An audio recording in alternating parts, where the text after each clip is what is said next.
Hello. Hello and welcome to Legs, where we embark on the nuanced terrain of human motion and emotion, exploring how the act of physical activity intertwines with our need for connection and belonging. I'm your host, as always, direct from rainy, cold, gray, perfect Portland, Oregon. I'm honored to guide you through yet another exploration of the significance of movement in our day to day lives and how it all adds up to feeling just a little less lonely.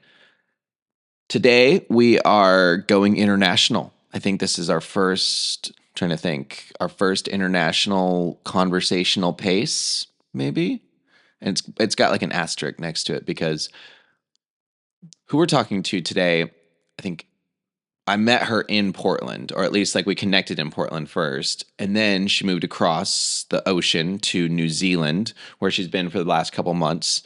And I've been keeping up with sort of her adventures and runs on Instagram, and it looks like a fairy tale kind of. So we need to figure out how we can all go escape from the day-to-day rat race and hustle and bustle these cities and get out to the nature and connect with something bigger than ourselves, which is the whole point of maybe running or trail running or whatever it is. I don't know. I'm kind of talking myself into a circle now. Anyway, today we've got Sydney Hollman. She's calling in from New Zealand, and we're going to be running through some really awesome stuff. Her take on sort of the state of running, what she uses her time running to do. Is she writing poetry? Is she writing songs? I don't know. You're going to have to listen to find out. And there's a point within this interview where she kind of says this idea that with ultra running, you sort of live an entire life in one day. And ever since hearing that, it's been stuck in my head. So I don't know. It should get stuck in yours too, because I think there's a lot of weight to that and a lot of extrapolation that we can get from it once you start to unpack it. Anyway, all right. Enough of me. This is Sydney Hollman for a conversational pace on Legs. Okay. Welcome back to Legs, everyone. We are here with another installment of A Conversational Pace. This time we are going international with it, our first time going abroad. And we are here today with Sydney Hollman, who joins us from New Zealand. I'm going to pass the mic to her for a little bit. And Sydney, if you want to give us a little background on who you are, where you're calling in from, and we can start there. Yeah, well, my name's Sydney. Calling from Queenstown, New Zealand, which is a beautiful little town tucked right next to a lake, underneath a lot of really cool mountains. Originally from Minnesota and have kind of moved around a little bit in the States, but have lived in Montana and Oregon and have been running in various capacities pretty much for my whole life. All right. So landlocked Minnesota to waterlocked New Zealand. Pretty big change, but got to be pretty awesome too. I like to start off with just getting a little bit more context on you. If you have like a personal mission or a mantra that you like to live by. I think for the last few years, I've been doing my best to just follow what feels good. And it's a simple mantra, but had a lot of fun following it. And yeah, it's, I think, a cool kind of like initiative to just, yeah, make sure life is, staying enjoyable. I think one of the things too on legs, one of the core tenets we tried to, I tried to get across in some of the stories and snarky memes and all that shit that I post is this idea that when you're a happier person with yourself, you can therefore be better to those around you. So it's kind of like the healthier personal mindset leads to being a more productive member of society, of a community, whatever label we want to throw on that. Um, so what do you do to sort of keep your mind happy? You know, if you're always seeking out the enjoyment, what are those activities that that bring you fulfillment and joy? Almost anything that gets me outside makes me feel happy. Um, and usually that does end up being running, trail running, or whatever. Recently gotten into mountain biking a little bit too, which has been a fun skill to learn. any way that I can be outside just always feels very centering. The community aspect, like in New Zealand, is there, have you found people to run with? Have you found sort of like a gathering to be a part of? What does your community involvement look like? Yes, well, I work at an outdoors gear and apparel shop. And so a lot of my community has come from just being around a lot of people that like to get outside and share stories, share upcoming like adventures or goals. All of my coworkers like enjoy being outside, and have a lot of different skill sets. And yeah, I've made a lot of friends here that way. But there's a huge running scene here as well. I've been to the local run club a few times, and yeah, it's a cool group of people, and they are not specifically a trail running group, but just because of the amount of trails here, almost everyone that runs gets out on trails for Sure, at least part of their training. sure. Um, there's tons of races and stuff around the area too, which unfortunately I haven't been able to be a part of yet. Mhm. Um, yeah, it's a really kind of like active community. How long have you lived in New Zealand now? About 5 months. 5 months. Okay. So before going there, what was sort of your research process like in terms of, I don't know, I guess sussing out where to find community or what to do? Like what was that? What did that look like for you? It was really straightforward. My partner and I moved here together, and we pretty much decided we wanted to be in kind of like a large enough town where there's stuff going on, but ultimately like right in the mountains. Um, and so we settled on Queenstown, which is a great place to be for it. And it is, however, a very international crowd. People all around the world love mountains and lakes and beautiful places, and have decided to be here for a little bit too. Nice. Um, yeah, so there's not a ton as far as like kind of like New Zealand Kiwi culture. Okay. But there are lots of different kinds of people from all over that have done lots of cool stuff. Yeah. Almost everyone I meet here has like some really cool stories to share. So So I guess like one thing I'm curious on is sort of like the initial, I don't know, shock, I guess, of moving to a new place and how that could potentially be a barrier maybe for getting outdoors or feeling comfortable. Do you have any sort of barriers that you have in your personal life that prevent you from, I guess, taking a little bit of time for yourself and finding a little bit of calm in this world?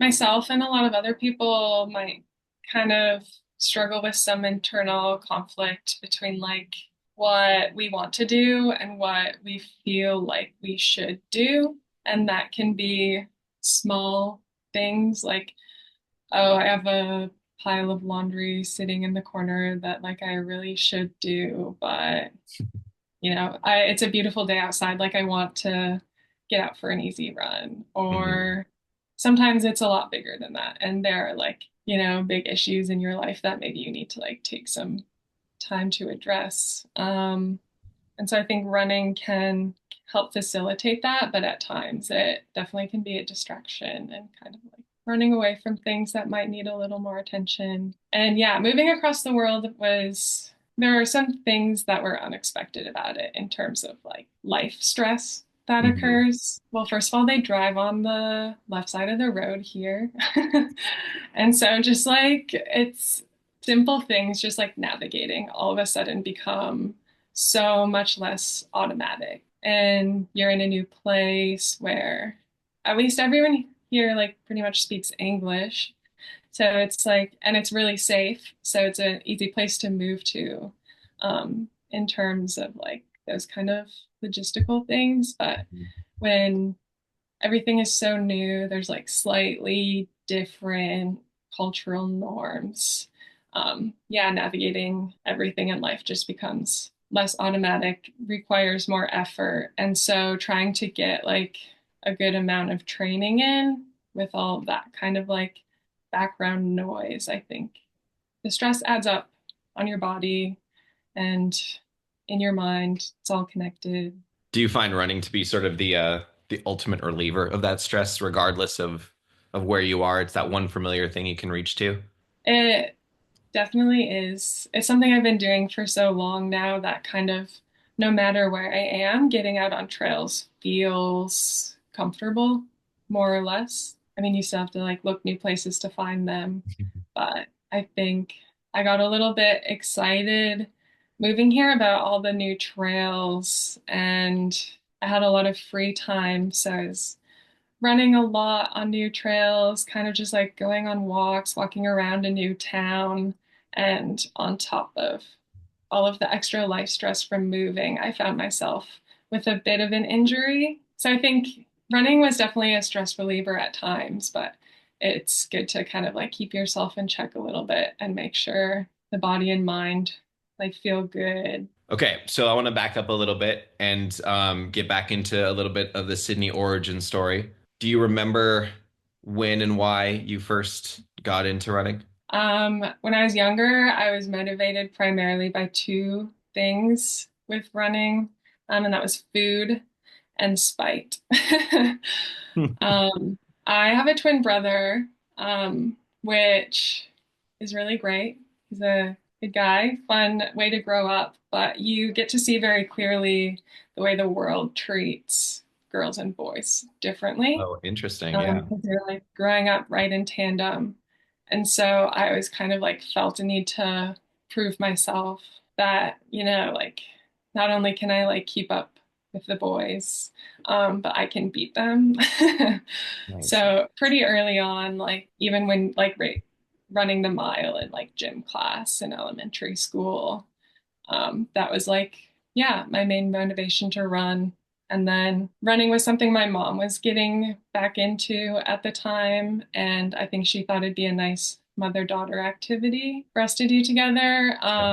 But she did often bribe me with ice cream. She told me if I signed up for a 5K and ran it, she'd buy me ice cream. So food and spite is where it all began. Food and spite. I love that. So is that still your motivation to run? What's changed between now and then? Yeah, I think a lot has changed. I still am prone to like try things. If somebody tells me that they think I can't do it, I'll absolutely do my best to prove them wrong. But my main motivator, I think, is adventure. Yeah, starting out trail running, I think I like started on small like gravel trails kind of just like in town, but there's a whole world to see out there that is mostly only accessible on your own 2 feet. And yeah, there is so much like wilderness that I have wanted to see and still want to. And yeah, I think that's what kind of inspired me to start pushing my boundaries a little bit, like running further on different kinds of terrain that maybe I wasn't as comfortable with. Yeah, I like that. I think that there's something to be said, especially now, and we'll get into like sort of the current state of the running industry, and we'll get some hot takes out of you and all that good stuff. But I was on a call earlier today with a guy who runs a brand out of Leavenworth, Washington. We were sort of going back and forth on the proliferation of popularity of trail running, and then how to continue to interject sort of adventure into it as it becomes more popular and how to kind of retain that original kind of wild spirit. So I love that that's sort of your main motivation of getting out there and or at least part of your motivation of getting out there and keeping with it.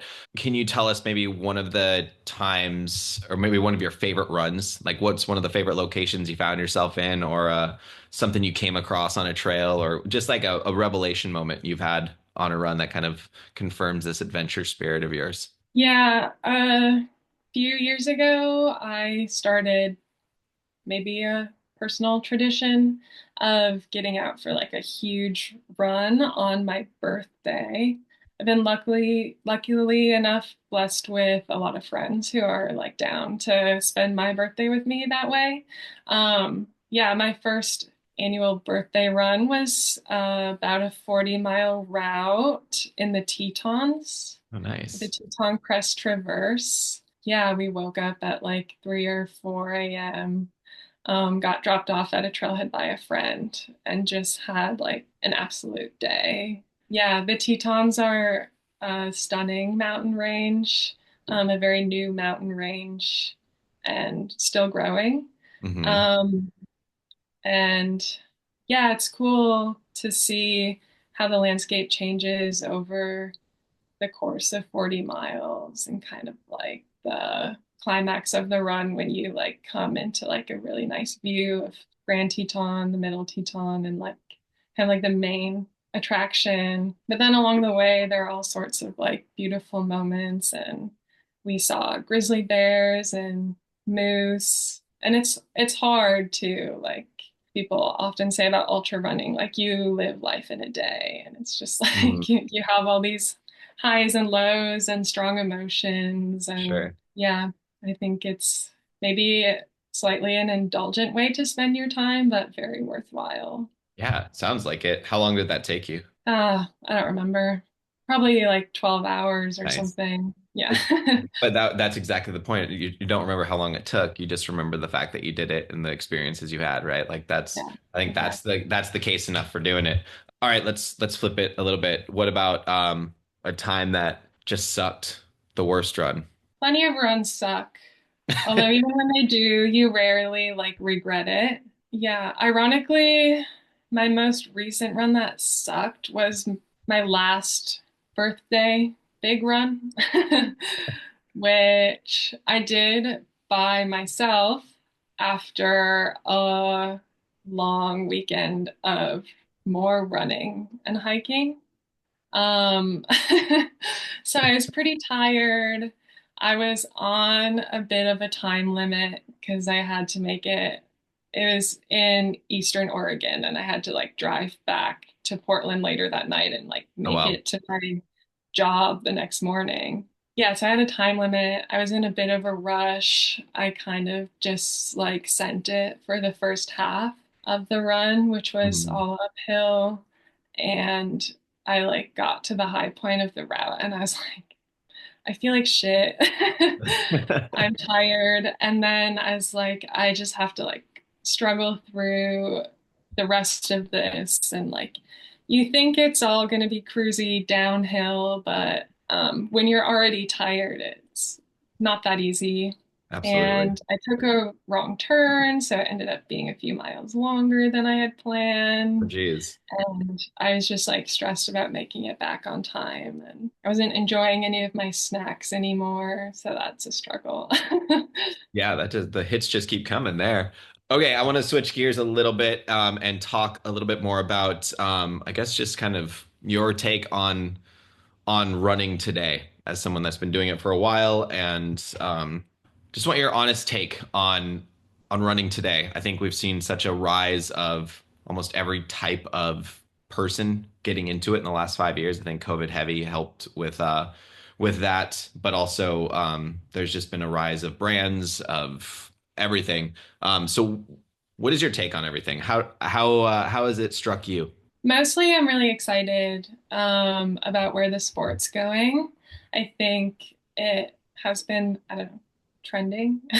It's gained popularity a lot over the past few years, and it's exciting to see a lot of people kind of get into it, whether or not they have a background in running, because I think trail running is quite inspiring to a lot of people. And I think it's awesome to see more people inspired to start. And we're also at an exciting point where like so many records are being broken. Mhm. And I think at the higher end of the sport too, the level is increasing a lot too. But also, yeah, brands have noticed and trail running is gaining a lot of traction, and you start to see running get commodified a little bit, feeling like if you're getting into running, you need to have like all the right kind of gear, and sometimes you might even feel like you need to like look or dress a certain way to like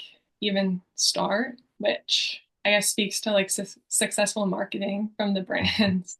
Um, but I don't want that to like be a barrier to anyone. Running generally is financially a little bit more accessible to people compared to a lot of other outdoor sports. Hmm. And I think it is really great for a lot of people, a great way to get outside. And yeah, running shoes are expensive. If you're fueling your runs well, like the price for that can add up. And I Sure. don't want people to think they also have to spend like hundreds or thousands of dollars on the right outfit to wear. Sure. Yeah, I guess So, that's a kind of an interesting take. Ultimately, I think what you're getting at maybe is it's cool that so many people are getting into the sport, but with that comes, like you said, the commodification, the popularity, and also with that, the price tags. So what advice maybe would you have for someone looking to get into trail running for the first time that sees something like that and is like, I got to dress the part, or I've got to spend $1 million before I can even set foot on the trail. What piece of advice would you have for someone like that? I'd say like take it slow and keep it fun. I mean, if investing is that in the outfit is what gets you excited to get out, do it if you can. Yeah, if looking the part like doesn't feel like it resonates with you, just do what you want. Yeah. Running is like not something, I mean, it's okay to like take it seriously, but I don't think we have to like take ourselves and like our image that seriously in the Yeah. sport. Yeah, I like that. I think yeah, there's a fine line, and that was a very bureaucratic response to that, which I like. I appreciate. I don't think it necessarily needs to be one way or the other. I think whatever makes you happy and whatever is going to keep you thrilled about doing whatever it is, do it, right? Like if Mhm. you got the means to afford it, cool. Like if I get in a slump with running, usually buying a new pair of shoes or buying something off Poshmark for cheap, I don't know, like whatever it is, just like keeps me going. So what in terms of like what you've seen happen over the course of the last 5 years within the running world, I guess. What do you think's been sort of like the best thing you've seen? I think just seeing more like women and non-binary athletes, like non-traditional athletes, just kind of like crushing it in the space, or like just seeing people like kind of march to the beat of their own drum, but Hmm. then still having like a lot of success in the sport. That way, people who are working full time and are mothers and still somehow like make enough time for training and Hmm. absolutely crush it. Just people who aren't maybe traditionally represented in the sport. I see a lot of people kind of overcoming that and really like, yeah, killing it on the Yeah. trails. It's exciting. Yeah. I want to sort of get a little bit into like the community of running, the acceptance, the advice that we're spoon-fed from brands, from running influencers, from whoever it is out there that's kind of telling us who and where to run with. What are some of the like since you've been running for a while, what are some of the lesser known benefits, the things that you've learned from running that you can pass along to someone or that you've noticed in yourself that you're not going to read in a runner's world or any sort of like popular publication, I guess. Like what are some of the secret unlocks that you've had? I think it's a great way to build self-belief and almost like self-esteem in a sense. I've never met anyone who has started running, had a goal, met the goal, and then just been like, okay, that's enough. I'm satisfied by that. Like you kind of you meet your goal, you get to like have the moment of like being proud of yourself and like, oh, like 8 weeks ago, I didn't think I'd be able to run that far, but I did it.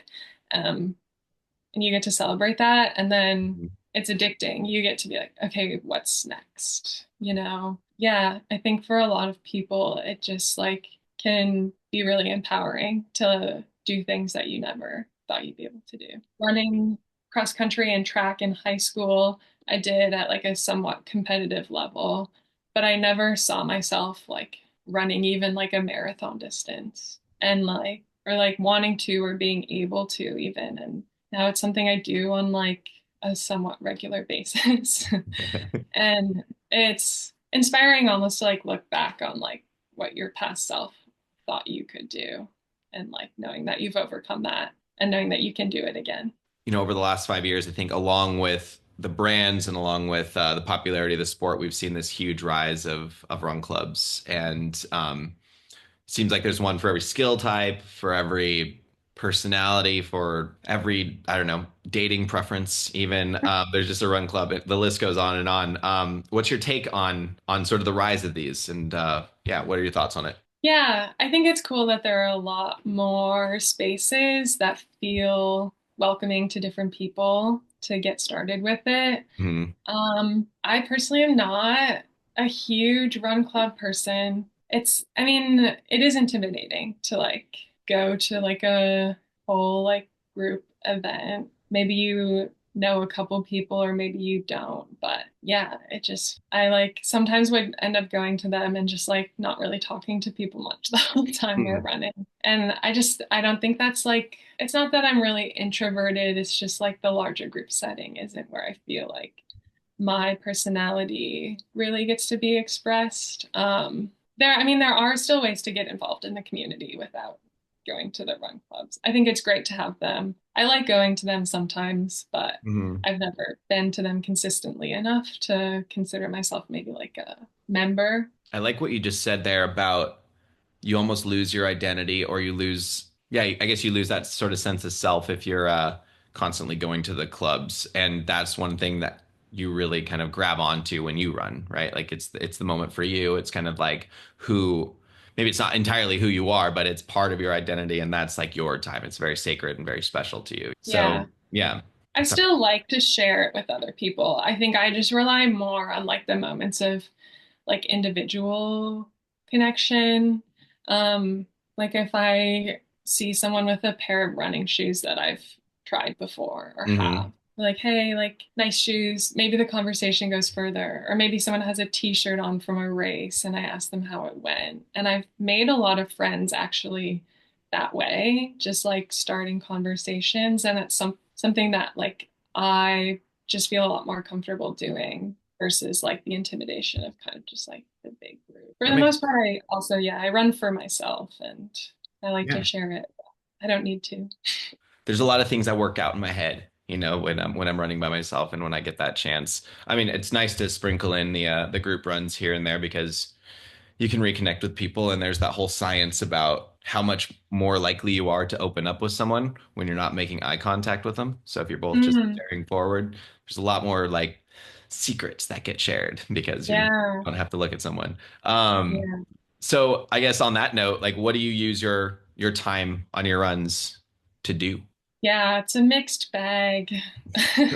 Like it is oftentimes like I have something I'm processing Hmm. and I get to go on my run and like spend like a quiet hour or two doing that. Sometimes I like write. I don't know if it's called necessarily writing because I'm not actually writing anything down. But I've like come up with like poems or like ideas to like write about while I'm on a run. Very cool. Sometimes it's never silent is the thing for me. Yeah. It's never just like nothing. I do a lot of long runs by myself and sometimes like you get a little delirious and Sure.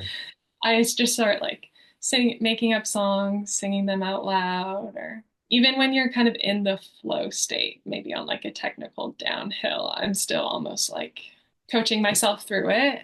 It's not ever silent. I like the idea of writing poetry on your runs. I don't think I've heard that before, so I'm not going to ask you to share a poem right now. I don't know, for whatever reason, like there's got to be a science to it, but everything rhymes when you're running. Like you just like think, Yeah. if there's one thing that you could have done differently, maybe with your running career between the time that it was Spite and ice cream to adventure, is there anything you would do differently?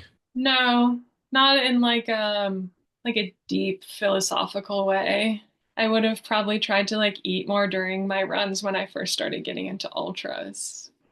Yeah, I was just always bonking. Yeah, yeah. No, I think everything, I mean, it sounds so cheesy, but like everything's just kind of led to where I am now.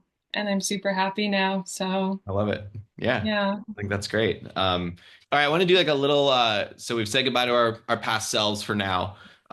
We've thanked them. They brought us joy. Looking forward, I want to know a little bit about where you think we're headed as a running community. So, first off, we talked a little bit about the proliferation of clubs, and I've used the word proliferation way too many times. What do we think is going to happen with all of those clubs that have popped up? I wouldn't be surprised if like brands started hopping on board with the clubs a little bit more and they become almost like a sponsored event. Yeah, or like yeah, brands kind of like take them on, start like hosting their own just as a way to like maybe get more people. I mean, by getting more people into the sport, like as a brand, you can like get more people into the apparel or the Hmm. shoes, whatever it is.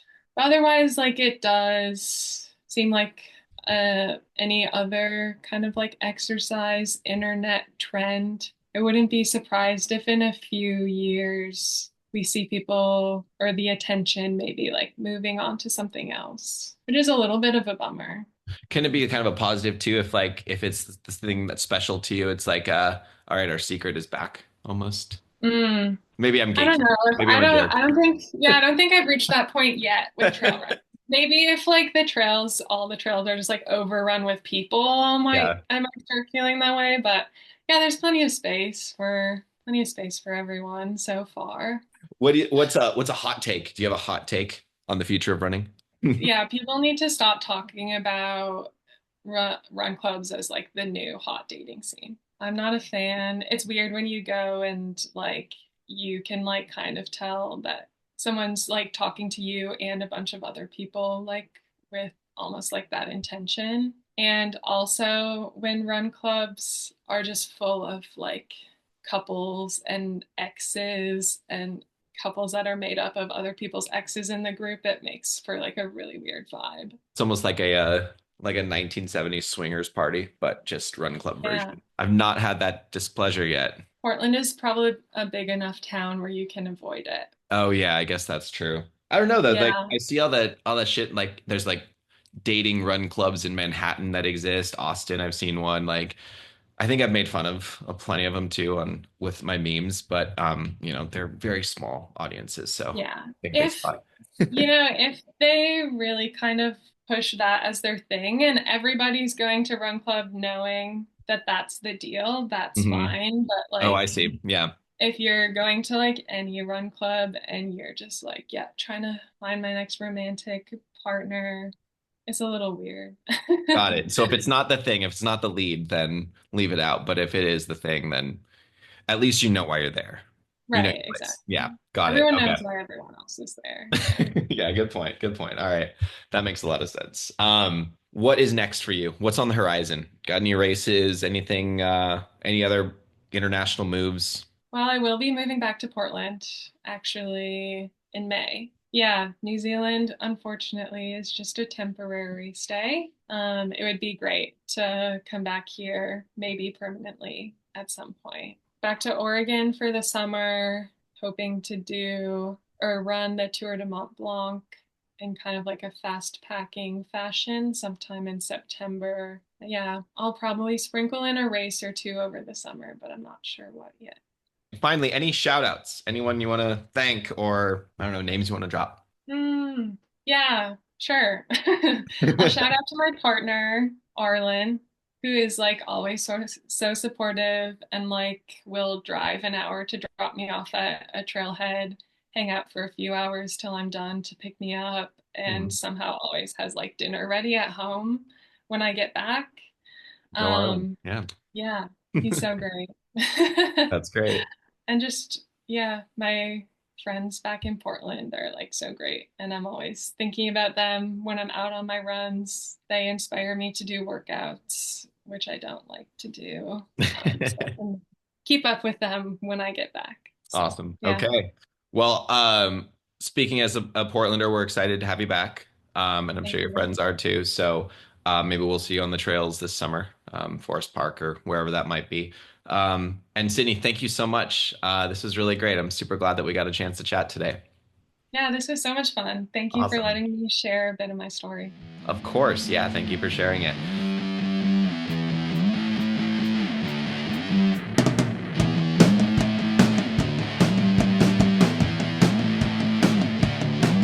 But my head is a mess and the dope got the best of me. And there's a shallow boy where my heart used to be, girl. I'm taking time out of days to remember the name. And if my body's just a pedal, then your hip is the delay. Beat me to the Cougars, baby. Let the key sink in and rip my slender body to pieces.